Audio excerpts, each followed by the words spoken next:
I thought I accidentally killed my wife. In reality, she may have never been alive in the first place. Update 1. Disclaimer: the content presented in this video is purely fictional and intended for entertainment purposes only. Yeah, alright ma. Loud and clear, your heart aches for a grandchild. I pulled the phone away from my ear and shot Camila a wink as she paced into the kitchen. With a knowing smirk, my wife tiptoed over and leaned in to eavesdrop. The dishes could wait, a well-tread inside joke. Mom's ability to maintain a conversation with herself was legendary. Like a car with the brakes cut and a brick on the accelerator, unintelligible speech continued to cascade from the receiver, despite the lack of input on my end. Hand over her mouth to muffle a giggle, Camila proceeded to the sink. With no more audience, I put the phone back to my ear and attempted to reinsert myself. Ma. Listen, we're trying. We've been trying, and it'll happen when it happens. Love you too, bye. I slid the device onto the counter with one hand, using the other to massage my temple. A sigh billowed from my lips, forceful and involuntary like hot exhaust from a stalled engine. From her position in front of the running faucet, Camila twisted her neck to meet my eyes, swinging wispy blonde curls over her shoulder blades. As two blue-white orbs locked onto me, my wife produced a wry grin and clicked her tongue. She's a real firecracker, that one. Don't know how your dad gets a word in edgewise. Oh, it's simple, he doesn't, I replied with a chuckle, contented that she had dragged a laugh out of me. Camila moved her head back to midline to focus on scrubbing the lasagna-stained cutlery. A surge of guilt churned in my stomach, and I stepped forward to rub her shoulders. She doesn't mean to harp on it. She's just got really excited that the possibility is on the table. But I think Mom forgets how up and down your health can be, and that getting pregnant might not be as quick and easy as it was for her. On the edge of the V-shaped plot of skin revealed by her cherry-red sundress, I could see the outline of an implanted port. Camila had been receiving infusions through the device since she was a teenager. I never got a straightforward answer to what exactly those infusions were. No matter how I asked the question, she didn't love talking about her condition, so I only knew the basics. Something to do with her immune system attacking her nerves. All things considered, being left in the dark about Camila's health gave me a bit of nervous heartburn as her newly betrothed. That said, we'd been married for 2 short months and dated for only 5 months prior to that. Some would say our relationship is still in its infancy, despite its newfound legality. I figured if I expressed interest while also respecting her privacy, answers would surely follow down the line. A gleam of light reflected from something on her wrist, extracting me from thought. Oh. Sweetheart, you didn't take off your watch. Let me get it for you. Don't want it to get waterlogged. As my hand approached the timepiece, her left hand shot up and out of the soapy water, darting to intercept me. Startled by the suddenness of the reaction, I jerked my palm away before it even contacted the accessory. As strange as that was, Camila's facial expression was even stranger. She looked just as surprised by her actions as I did, her brow creased with an intense bewilderment. Slowly, she lifted her right arm out of the sink. Camila rotated the extremity clockwise and then counterclockwise, gaze fixed on her watch, as if she was examining it for the first time. After a moment, her expression melted into one of cautious understanding. Right, I guess that makes sense. Rather than letting me remove her watch, she took it off herself, wrapping it delicately around the base of the faucet, noticeably out of reach from me. Never in my life have I met a woman more enraptured with what appeared to be a luxury wristwatch. I'm not a watch guy, so I'm assuming it's high-end. I mean, the damn thing stays on during sex. You'd think she had stapled a Hope diamond to her wrist based on how preciously she treats it. This made her casual attitude towards it getting wet even stranger. It's like her condition, I thought. I'll learn more in time. I just have to be patient. As I moved to retrieve my phone from the counter behind Camila, my hip accidentally collided with her elbow. She winced in response. Oh Camila, I'm so sorry, my head's in the clouds. Have to watch where I'm going. Are you alright? I peered into the half-filled sink, fearing I'd witness a streak of crimson rise from the bottom of the basin like the beginning of an oil spill, except there was no blood. Instead, I saw a stream of tiny bubbles gushing to the top of the reservoir, accompanied by a peculiar, high-pitched noise that I had no explanation for. A muffled hiss was emanating from under the water, sharp and continuous. As Camilla dredged her injured wrist from the depths, she didn't scream. As the hissing became crystal clear, no longer dampened by the liquid's density, it didn't appear like she was in pain. What happened became apparent. When I sideswiped my wife, a small kitchen knife had punctured the underside of her wrist. But the laceration wasn't dripping with blood and plasma. Pressurized gas was escaping from the slit. Her hand flopped limply downwards as she held it in front of her, like a latex glove that was being carried by the collar. Inch by inch, more of her arm melted into a gelatinous cast of its previous shape. The backdraft rushing from the aperture appeared more like smoke than air, viscous and thick rather than transparent. Paralyzed by the hallucinatory scene, I generously inhaled the vapors. They were hot and acrid, searing the inside of my mouth and nostrils. The pain knocked me backwards into the fridge door, and I swiped at the fog surrounding me like I was being assailed by a swarm of bees. By then, her entire arm was flaccid and held at her side, flattened digits just barely able to touch the tile floor. Camilla observed the ongoing deflation of her extremity, the dead serpent that was now grafted onto her shoulder. With an alarming indifference, she tilted her head up, with her blue-white irises once again locking onto mine. There was no panic in her features. At most, Camilla exhibited a passing curiosity, a furrowed brow with a contemplative glint shining behind her eyes. The emotional dissonance was violently uncanny. Her face then began to involute, with her nose the first feature to plummet into the developing crater. It was like the front of her skull was being struck by an invisible cannonball, with the progressing concavity distorting her visage into something wholly unrecognizable. Bile leaped up the back of my throat as her head crumpled into a bouquet of rubbery flesh sprouting from her collarbone. Her chest then folded into her abdomen. With a final crescendoing hiss, the last of my wife evaporated into a chaotic mound of elastic tissue and empty clothes on the kitchen floor. I'm not sure what I did once the room became silent. I may have screamed, I may have wept. I may have done nothing at all, instead electing to wait patiently for this fever dream to break. What I remember next is the voice on the other end of my cell phone, asking if I needed emergency services. I don't recall saying anything to the 911 dispatcher, but I must have, because she informed me that the police were on their way. The phone abruptly vibrated, the sensation somehow reaching into the ether to grasp my soul and force it back into my person. I gasped loudly. With dread and adrenaline dancing in my veins, I examined the screen. Camilla was calling. Every cell in my body buzzed with furious anxiety. From where I was standing, I could see her phone, face up and to the left of the sink. It read hubby on the outgoing call screen, unsure of what other options were available to me. I answered the call. Cam.is that, hey love. Could you kindly pick me up off the floor and... The cheery, sing-song voice that trickled from the speaker was my breaking point. I threw my phone from my hand with all the ferocity I could muster.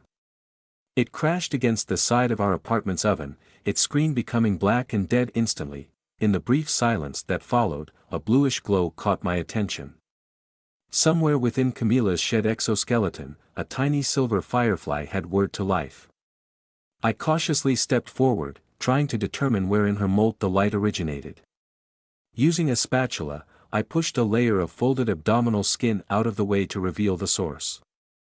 Her port. As I examined the implant, it blinked 3 times, which was followed by a small droplet of light spinning around its edge. In response, Camilla's phone activated once more. It was attempting to connect again with my newly destroyed cell phone. My spine straightened, and my hand involuntarily released the spatula, causing it to clatter against the floor. I digested the nightmarish ordeal with a glacial slowness, observations thawing into realizations only after an excruciatingly long amount of time. Whatever that implant was, it wasn't just a catheter, if it was even a catheter at all. A set of knuckles wrapped against the outside of our apartment door. Police. Here to perform a wellness check. Is anyone there? shouted a gruff male voice. I felt my mind writhe and fracture, practically atomizing under the crushing weight of my current uncertainty and indecision. How can I possibly explain this? Is he going to think I skinned my wife? Am I going to jail? That was quick. Is he actually the police? What if he's someone the port called? Through blistering vertigo, I replied, I'm okay. One moment, be right there. Finally mobilized by fear, I stood over Camila. It was nearly impossible to tell what parts of her were where in the mess. I wanted to avoid pulling her by her face, but the absurdity of that concern hit me like a freight train on second thought. It didn't matter where I anchored my grasp, I just needed to start pulling. Centering myself with a breath, I bent over and seized a leathery chunk in each hand. Despite being reduced to human taffy, my wife still weighed as much as she did when she was alive. If she was ever truly alive, I thought. Thankfully, her skin slid softly over my kitchen's terrain. I prayed that whoever was on the other side of that door couldn't hear the quiet squishing that I was unfortunately privy to. Piled haphazardly in the darkest corner of the room, I draped a navy blue peacoat over the puddle that used to resemble my wife. I then moved to open the door. The burly man standing on the other side seemed like a police officer. He at least had the uniform. We got a 911 hang-up from this address not too long ago. Everything all right in there, son? I tried to adopt a disarming smile, but my facial muscles wouldn't fully cooperate. The expression that resulted did me no favors. A disjointed, schizophrenic smirk manifested above my chin, the corners of my mouth becoming tremulous thorns that refused to act in synchrony. Yes. I had some chest pains. They're gone now. He scanned me from head to toe, no doubt looking for probable cause. I fought back visions of Camila appearing behind me, dragging herself into view with a deflated hand. After what felt like hours of silent inspection, he spoke again. Next time, call us back if it turns out you're doing okay. The officer hesitated on how to phrase the end of his sentence. I was in dire straits, and he could tell just by looking at me.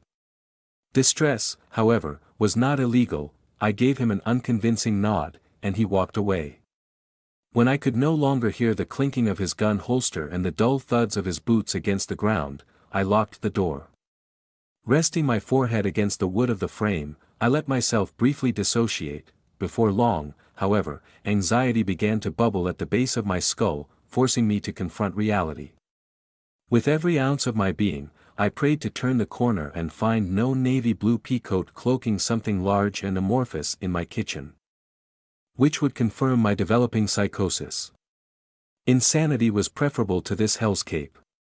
Camila could at least visit me in a sanatorium. Faintly, I could see the outline of that silver firefly under a heap of fabric and skin, and I accepted that I would have no such luck. It took me about 30 minutes to heave Camila into the confines of our walk-in closet.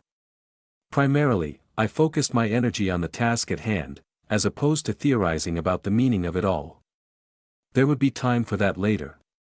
Right now, she needed to be hidden from view. Once I had her sequestered, however, I couldn't help but examine Camila. The impossibly surreal nature of her transformation helped me cope with and detach from the circumstances to some degree. This wasn't my wife, the woman I had fallen hopelessly in love with. This was some cruel oddity, an intense and extreme prank.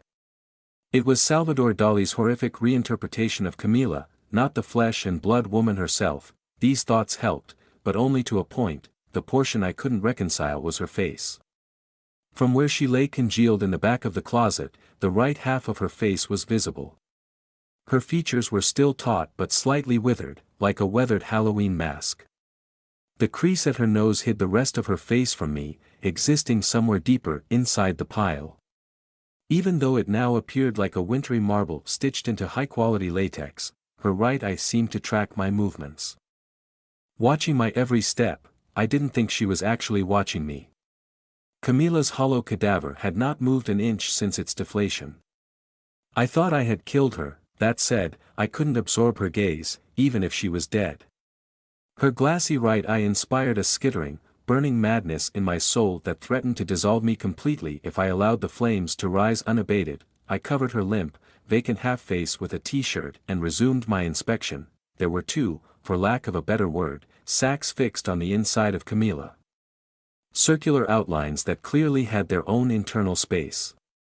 One appeared to be located under her chest, and the second appeared to be located under her upper abdomen. A heart and a stomach, maybe. Next, I ran my fingertips along the length of the right arm. Her shell was sturdy and firm, like thick plastic, save the underside of her wrist, which had more of a silky consistency. Maybe the area served a ventilatory purpose. But then what about the watch? Leaving the closet, I locked the doors behind me and checked the timepiece that was still hanging at the base of the tap. When I placed the obsidian strap up to a light bulb, sure enough, it seemed to be equipped with thousands of tiny holes. Protective, porous metal, I theorized. As I lingered in front of the sink, my detachment from the situation abruptly waned. Standing where she had only a few hours ago. The floodgates' destruction was inevitable. I thought of her laugh, her smile, her empathy and her kindness, causing bitter tears to fall softly into the basin. Then, in a flash, I reconsidered our entire relationship. Was she once human, and then someone replaced her with a near-perfect replica?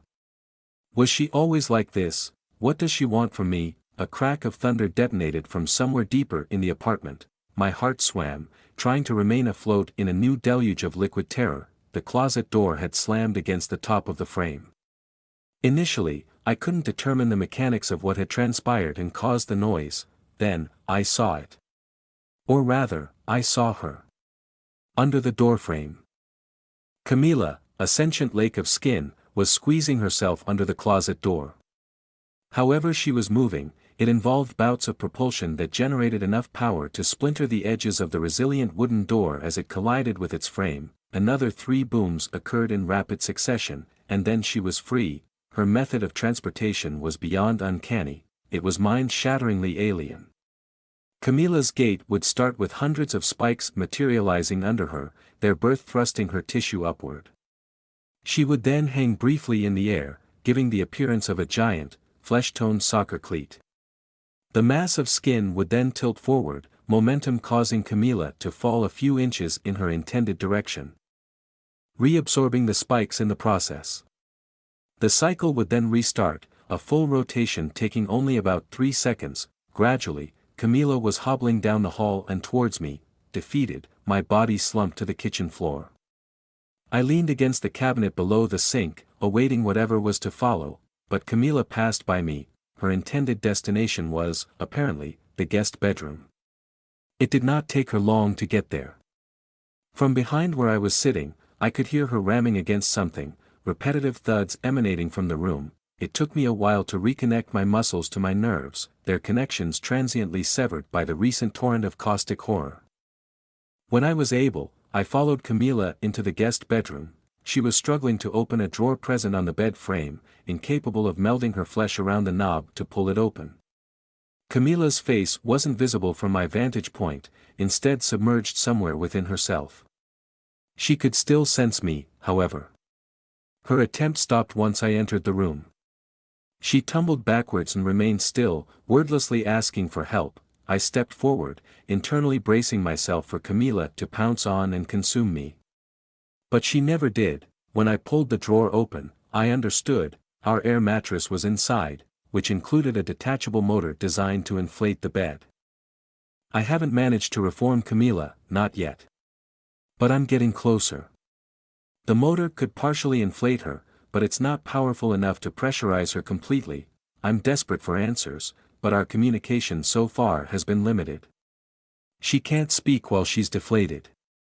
It seems like Camila can whisper when she's partially inflated, but only weakly, and I could not hear her over the motor. Her port, whatever it is, can use Camila's phone to call other lines, but it apparently cannot act as a phone by itself, and my phone, unfortunately, remains broken. Maybe I'll try reading her lips later today. Or I'll go to a payphone and have her call me there. My planning was interrupted when I felt Camila's phone vibrate in my pocket.